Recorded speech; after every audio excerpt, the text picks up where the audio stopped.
Hello my fellow smug ones, I hope you're all okay. Well, now in a move that Del Boy would probably be quite proud of, Royal Mail are apparently selling your lost parcels. Let's begin.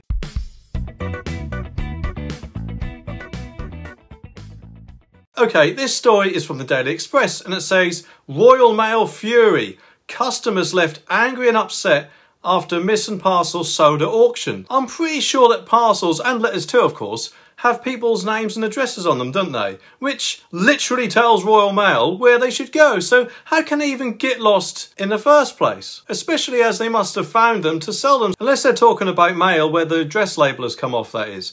But the way this article reads, it doesn't really sound like that. Anyway, let's continue. Ruth and David Lincoln from Suffolk used insurance money to commission a silversmith to create some new pieces. These items included 2 chalices and a baptism bowl, and the silverware was sent to St Peter's Church in 3 parcels using Royal Mail's wonderful and expensive sometimes special delivery service. However, 2 of the parcels arrived, but the 3rd, believed to contain around £80,000 worth of silver, never turned up, despite Royal Mail claiming that no one was in when they had tried to deliver the last parcel. The couple said that they did not receive a missed delivery card either, according to BBC's Rip Off Britain. Well, that's an ironic name for a BBC programme, isn't it? Anyway, I don't know if it's just me, but postmen never really seem to hang around that long nowadays, do they? From my experience anyway. And they usually seem to knock on the door just when you're sat down on the toilet, don't they? And then you run downstairs and it turns out to be the Invisible Man, doesn't it?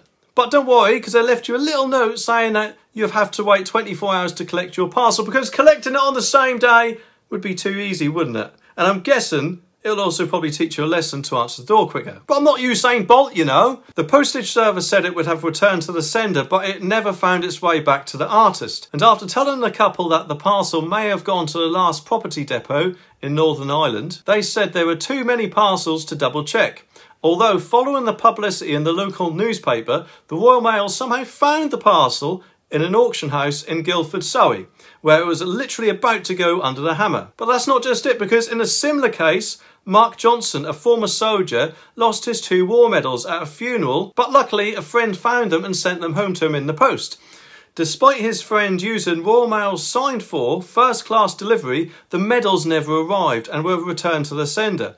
The precious medals were not seen again until an army friend spotted them for sale on eBay. The eBay seller claimed that he bought them at a Royal Mail auction. I've got a feeling that these probably aren't isolated incidents. Although obviously they can't hold on to parcels forever, can they? But I think they could do 3 things that would help with this. Firstly, they could send a memo out to all of their postmen, and women of course, asking them to wait at least twice as long. There probably isn't that many parcels waiting to be collected compared to how many they deliver, so surely they could also hold their items for 30 days rather than the current 18 days, I think it is, before returning it to the sender. And lastly, I don't think a reminder letter would be too much to ask, as they're the company who's delivering all the letters to all the addresses around the country, aren't they? Anyway, according to consumer rights group Which, though, all courier firms end up auctioning off some parcels, not just the Royal Mail.